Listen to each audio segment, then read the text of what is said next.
Okay, so as I strap in, we'll show you the highlight spin reel, and then you'll join me out on the track after some pretty crazy action, which you're about to see right now.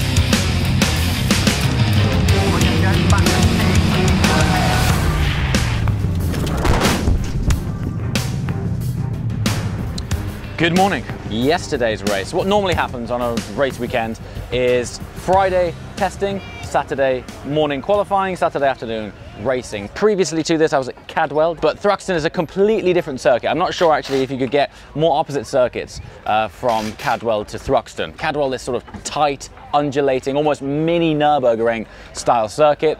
Here, this is no exaggeration, I think we're probably flat, full throttle for 90% of the lap. There's then 2 chicanes, and the significance of that in the Caterham Academy is it's all about the toe. Now, if you're tuning in to this series for the first time now, the toe is where you get behind 1 or 2 other Caterhams in order to benefit from reduced drag. In terms of the cars in front of you punch a hole in the air, giving you the aero toe, which allows you to sort of slingshot past them. Today is anyone's game. I heard a story from a race yesterday where someone went from 14th to 1st based on an aero toe alone. So this could be anyone's game. But I'm feeling good, and it's not raining. So let's go check out the car. So, welcome to my Caterham Academy car for this season. I'm going to go over it for anyone who's tuning in to this for the first time. So the Caterham Academy is basically the sort of grassroots entry level of Caterham racing. You know what's funny? I'm going to be completely transparent here. From the outside, I think Caterham gets a bit of flack because it's such a basic thing. But honestly, this will be my 3rd race now, and I've had quite a lot of time testing in it and doing track days. The quality of the racing and just the quality of the drive in these things is fantastic. So, and it's all because they're just so lightweight. So the car weighs just over 500 kilograms and it's 125 horsepower, which doesn't sound much, particularly for the stuff that we normally feature on this channel, but it's the power to weight thing. Now, in a straight line, they're not the fastest, but through corners, because they're so light, the amount of momentum that you can keep going through corners is fantastic.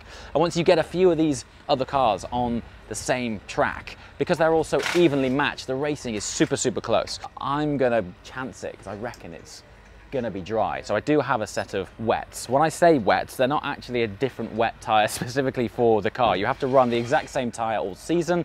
The difference between a dry and a wet is one tire you've used fairly heavily, so it's scrubbed down, and a wet is ideally the freshest tire you can get. So hopefully it stays dry, because otherwise I'm out of luck. So if you're able to point the lens through here, requirement to have as part of it being a racing car is to have a fire system or lifeline system, that if the car was to unfortunately catch fire within the cockpit, you can pull a red tab and it will, in theory, spray anything that's too hot with some foam. But as part of that, and a regulation before you go out on track on a race day, you have to pull out the pin of this can. Now, it seems like such a basic thing, but the amount of preparation and admin that you have to do before a race, I've probably forgotten this 3 times now. This is all about making sure the car's up to it, really. That's one of them. Lots of the questions that we've been getting since this series has gone live is, this is all well and good, but racing is inherently expensive. And I fully agree with you.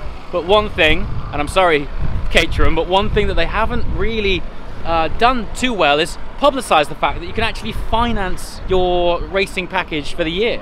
Now, to be fair, this isn't something that I'd heard of, but when I spoke to Caterham about it, I said, look, you know, I'm getting lots of people saying I want to go racing, but it's still pretty expensive.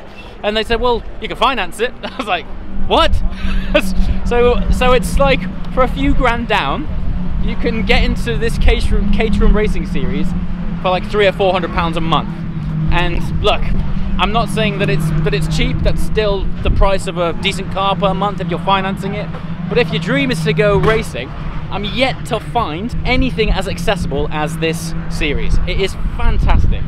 So for me, hopefully, the idea is that at the end of this series, there's a few of you out there who have always wanted to go racing, might not have had the opportunity, and this world of things might not have been open to you. All of a sudden, for me, I'm hoping it encourages you to get out and go racing. It is the most fantastic thing you'll ever do in a car, so check it out. In my eyes, it's worth it. Thruxton Circuit in Hampshire is about to play host to the next round of the Caterham Academy Championship. Before we dive into the action though, let's hear from Academy driver Nick Timpson on what attracted him to this entry-level series. So this is the Caterham Academy. So it's a novice race series in these Caterham cars, which are very accessible. Some people build them. You can build it yourself, or you can buy it from the factory. And the idea is that it teaches car control. It's not too powerful. It's not too stiff, but it's a great entry into motorsport. You have to be a complete novice, and that just makes the level playing field for everyone. Same car, same level of experience. I think for me, part of it was that I actually wanted to build the car. I've always wanted to build a car, and then you start looking at the packages from Caterham, and actually the Academy, you know, it's not actually that much more than, you know, than just buying the car. So it seemed like a great way to do some racing as well as get the car, and so far so good.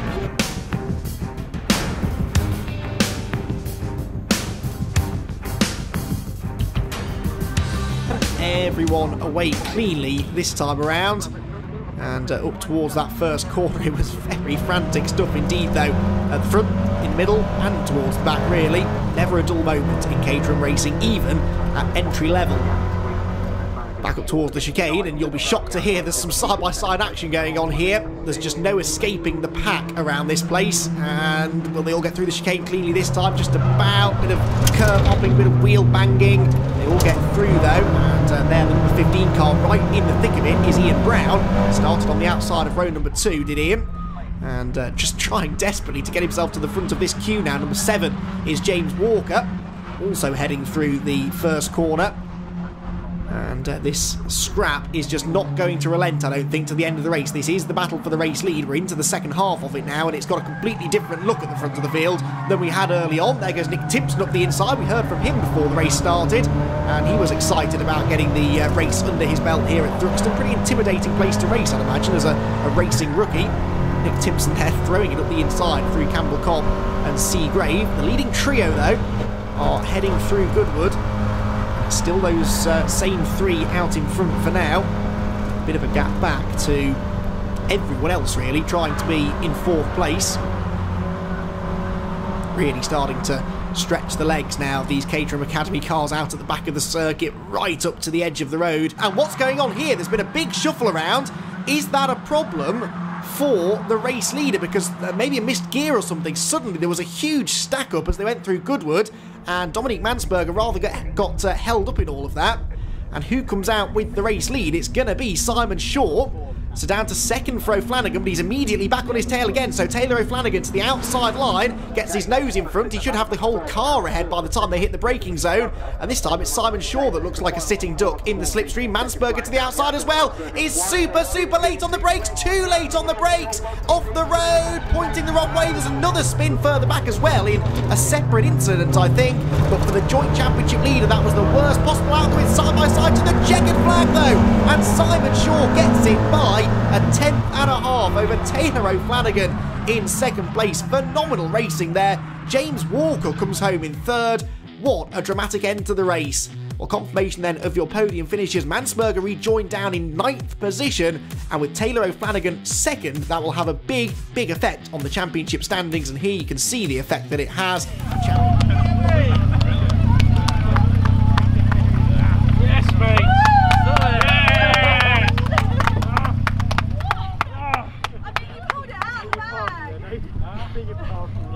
You talk about last minute. That was brilliant. Woo. Oh my god. Hey, that last lap was mega. That last lap, man. Do you know what I thought? I thought it was gone because the like 2 toe packs just broke apart. I thought, okay, see you later, because it's such a toe circuit. And for some reason, we just started catching up with them. I think they were having a scrap. I came around this corner and they were right there. What happened to Dom? Dom outbraked himself. Right. And the next thing I saw him spit him out, and then the guy at my inside, he spat himself out. I was like, oh, okay, whoa, straight through, man. Good job, buddy. Thanks, dude. Cheers. Oh, man, that was awesome. Must be joking. Here we go. Oh, is this how it goes? Oh!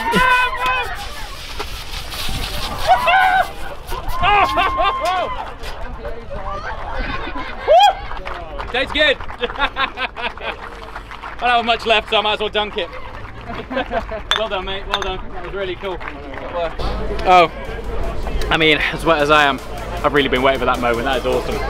Woo! As always, thanks for watching, and I shall see you next time. Ciao.